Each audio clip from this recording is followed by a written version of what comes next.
Hello, this is Paul Nelson with Western Sport Floors, Wyoming Wood Floors, coming to you today from Clinton, Montana. Here with Mr. Neil Hayes. Neil, you recently took a trip to Argentina. Yes, we did. We had helped Mr. Cliff Poker with Forbex and Flex Sport. Mr. Poker, their company Forbex, has been doing athletic turf football fields, which is what we call soccer here in the United States, and running tracks for many years. Cliff is a third generation with that company. They had decided to expand into the gym floor realm. We went down and helped them install this floor. A week or 10 days later, we sent down Neil and Colton, and they did help them do some sanding, finish, and painting. And Neil, maybe you wouldn't mind just talking about your experience down in Zarate, Argentina. Well, after 2 days of being in the air, we finally got a look at the gym. We didn't waste any time. We basically went from the airport down there. We helped these gentlemen clean up some edging, mostly on the ends of the gym, which are the most challenging parts, what we call the end grain, and some challenges they had with drum marks and some other sanding imperfections on the main run of the floor. But after we got finish on, we took people that were relatively novices in the realm of sanding and got 98% of the issues they were having with their sanding addressed. There was still a few small imperfections when we left, but for having finished it in the time frame we were allotted, I think those guys did some pretty amazing work. I was pretty impressed with their guys as well. Those guys were craftsmen. Yes. And they knew how to use tools. We had some language barriers. Yes, and that was definitely a good part of it, is overcoming the language barrier. But I think once most of those ideas were conveyed, or you can actually just show them in person, like you said, they just take it and run with it once they saw how the system worked. Mm-hmm. And while they were fixing the sanding, I was going through some of the guys and looking at some staining procedures, some do's and don'ts, and trying to prepare them for the staining while making some samples the local mayor or whoever's in charge of those things could see. They ended up deciding not to go with any stain, so we will probably be hopefully advising them when they do eventually get to a job that involves quite a bit of stain. Luckily, it's one of those things, if they mess it up, the sander should be right there and they can just sand it back off, but it's not ideal by any means. Then we moved on to sealing the floor, which I find to be like one of the easier things that we do, because compared to finish or anything else, you can kind of just slop it on there, and as long as you're not leaving any puddles or anything, you're good to go. But they just didn't seem to get, for a good chunk of this first run, the level of teamwork that was required, and we kept trying to approach it from different ways between them and us and the translator to get that across. But I think once we got about a third or half of the way down the floor, and we really worked with them on staying together as a team and shuttling back and forth, I think they got it. And for the rest of our finish and sealer applications, it went quite well. As you can see on the first video, I'm personally pouring the buckets out because they were just splashing it everywhere and trying to bucket it out. And we got them down to doing it pretty smooth. We built a Zender barrel subsequently between our sealer and our finish coats while we were getting tape and paint down.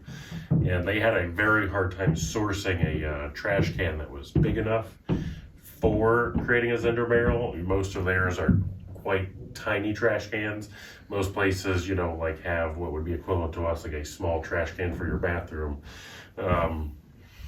So even going to the Capitol and going to their version of like a Home Depot or like a big warehouse store, we got a very flimsy, very brittle one that would just barely hold 20 gallons of sealer, but it did end up working after being seriously modified and sealed up in the bottom to seal the leaks where they bolted the very, very tiny wheels onto. And in the video that we recorded, I'm sure most of it will be edited out, but they were concerned about birds getting into the gym because this was a still under construction building. Like they started with the gym floor, get like the showpiece of it, the building done, and then work on everything else was their theory. So you had doors open all over the place and wildlife coming in. So they set up these anti-bird systems that were just like hawks and other predatory birds just screaming all day. So that was quite entertaining. Luckily, halfway through the week, they changed it up. They got rid of that system and they got a louder system that was a wider variety of wildlife for us to listen to. So. And taping went pretty straightforward. These guys we were working with do, like you were saying, the synthetic turf. And they actually have machines they use for cutting in all of the game lines for the turf. So comparatively, what we were trying to do here for these guys was relatively straightforward for them. Once they saw how the machine went, I think we only ended up pulling up 2 lines because the operator had gotten them out of a true and straight line that we were looking for there. And one of the challenges they had is the only string line they could find, which is what we use for actually guiding the tape machine, was a tan color, basically the same color as the floor. So I give them all the respect in the world for not only doing it with exceptional accuracy, but doing it under those circumstances, which we can easily solve here, but they would struggle with it just because you cannot apparently buy a high-vis string line to save your life down there.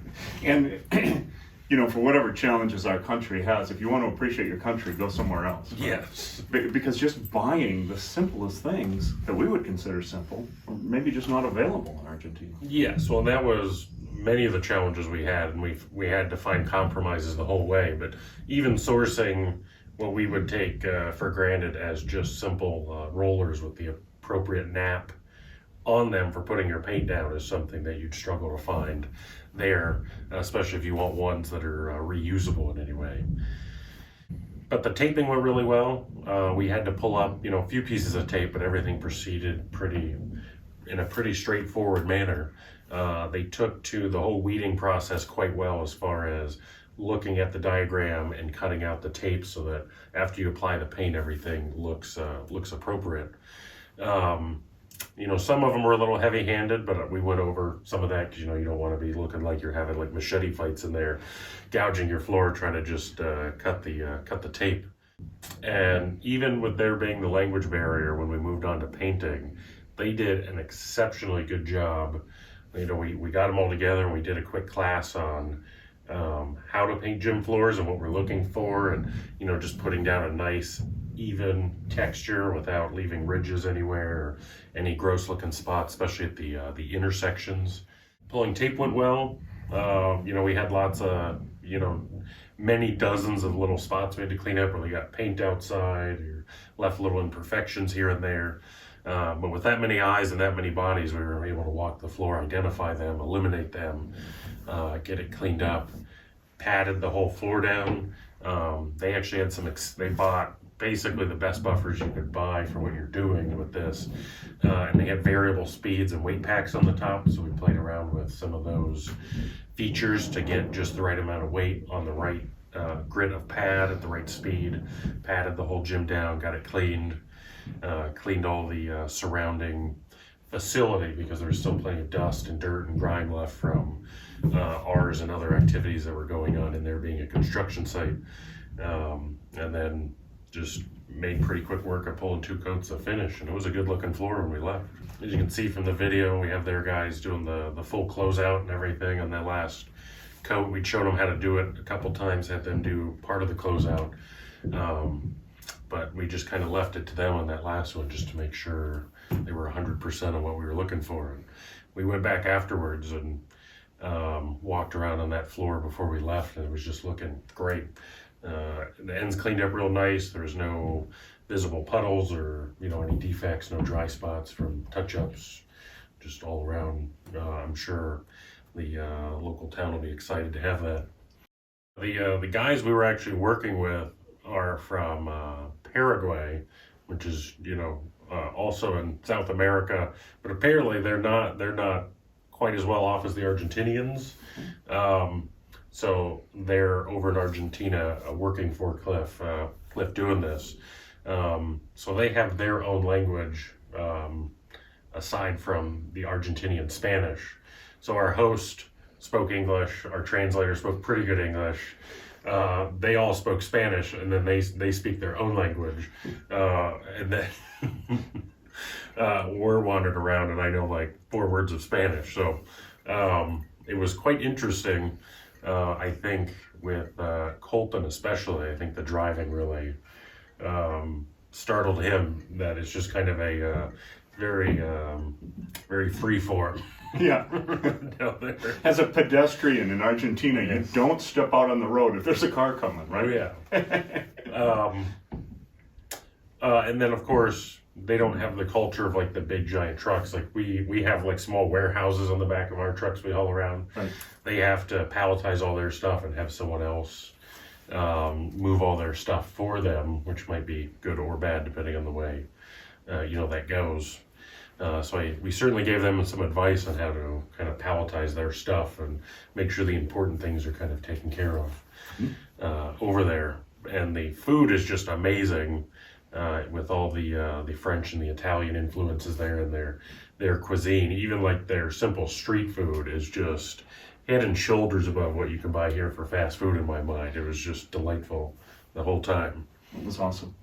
Well, I appreciate you going down there. I feel like, and not necessarily all because of us, certainly because of their competence, they put a gym floor in that would have passed an architectural inspection here in the United States. Yeah.